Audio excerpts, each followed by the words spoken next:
ба худ як одат гузаштам ки ҳар рамазони ҳар ҳамин соли рамазоне ки ҳар сол меояд ман ҳамео 20 нафар ба таом харида мисол аз картошка пиёз равған орда ҳамаи харида тақсим мекунам ё ки ифтор мекунам хешу табору ҳамсояву ҳамин ёру дӯстон ҳамаи ҳамеоро даъват мекунам. аминаш кадомаш беҳтар аст ба ман ки ҳамонаша кунам?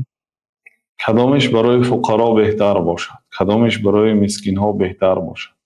من فطر صائما فله مثل اجره. پیامبر صلی الله علیه و سلم کسی که به روزدار افطار دهد مثل اجری روزدار میگیرد. یعنی معنی اینا ندارد که آدم روزه ندارد و روزدارها افطار کرد همون ثواب میگیرد. نه، اون ثواب دیگر چیست و وظیفه دیگر چیست. وظیفه برای هر آدم فرض عین است. روزه داشتن برای هر یک مسلمان عاقل بالغ فرض عین است. مقیم فرض عین یعنی دیگر کس از جای شما کند نمیشه. عین هر یک آدم باید خودش کنه. فرض کفایه نیست. فرض کفایه یعنی یک چند آدم ها کند از دیگرها ساقط میشه. بنابراین روزه هر یک کس خودش میداره. لیکن اگر افطار دهد به روزدارا مثل ثواب روزدار ثواب میگیرد. یعنی افطاری که در آن افطار خویش و تبار جمع میکنید، همسایه های جمع میکنید، خوب است. برای آنکه نیکی کردن به خویشاوندان این هم سیله رحیم هست، هم خیرات و صدقات است، هم افطار دادن است، هم ثواب است، هم سیله رحیم هست. سیله رحیم پیوست شد کردن علاقه با خویشاوندان عادت خوب است. اما به بیگانگان صدقه دادن مثل طعام هایی که خریده برده میدید اون هم کار خوب است. یعنی شاید حالت های میشود که آدم هایی که خبر کردید همشون شکماشون سیر هست، پولدار هستند، لیکن در اینجا سیله رحیم هست. یعنی یک همین بهانه هم دیگر میبینید، سریع دسترخوان میشینید، صحبت میکنید، این کار خوب است. اونا بیگانه هایی که مسکین و فقیر هستند اونا هم محتاج هستند.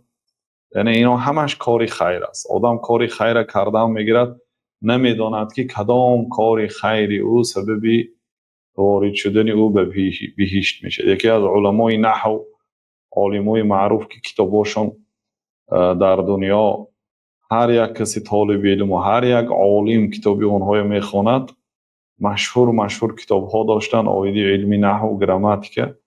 وقتی وفات میکنن کسی در خواب میبیند که در جنت، میگه با کدام کتابتون وارد بهشت شدید؟ به یگان کتابم.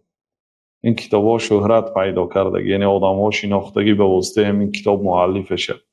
آدم ها رحمت گفتگی بر عوض کتاب، ثنا گفتگی ماشاءالله کتاب خانه بسیار خوب، تعریف کردگی، ثواب هاش همیشه رفتگی. غالبا آدم عملی کلام کردی ثواب نمیگیره.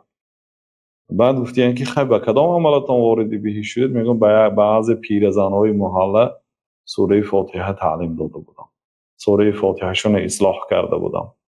یعنی یه پیرزنی بی کس و بی چیز میبیاد میگد که من همین سوره فاتحه یه بار قرائت کنم، گوش کنید، اگر جای خطاگی داشته باشه اصلاح کنید.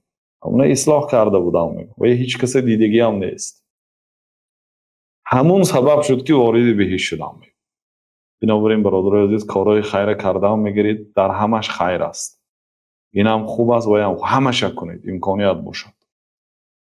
در حالتهای تنگی بله یکتشه میکنید، کدامی که ثوابش عظیمتر باشد.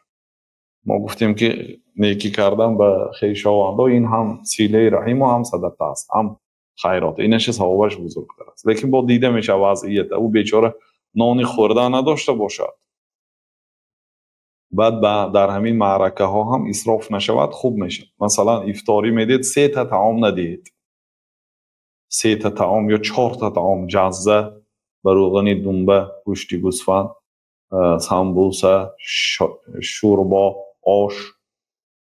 این آدمای میکشید شما و تراویح رفته نمیتونن دیگه. و همین نیم تشه یا که 3 شتید، یعنی برای مسکین ها هم امکانیت پیدا میشه. برای آنکه آدم وقتی روزه میدارد میده هاش خرد میشد، اشتهاش کم میشد، کمتر طعام کردی سیر میشدگی میشد. همین یک کاسه شوربا کفایه هست اصلا. جا اگر کمی کند یعنی یا برده دو برده از اون گوشتی گوسفند اما بس است. چی در کار منتوی و سمبوسه و آش و وزنین کردن، یا یک تا آش دادن در کار یا یک تا شوربا دادن در کار. مثلا کمبغل ها هم بهره او زمین خیلی میکنید از هر کاسه میماند.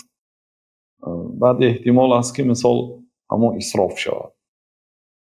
بنابراین اسراف کردن در کار نه. به هم طعام یک آدم به 2 کس میرسد. پیامبر صلی الله علیه و سلم گفتند طعام 2 کس به 4 کس میرسد. یعنی احتیاط کنید اون کمبغل ها هم سیر میشد. خیش و تبارها هم وقتی خانه میبیان یک مقصود حاصل میشه.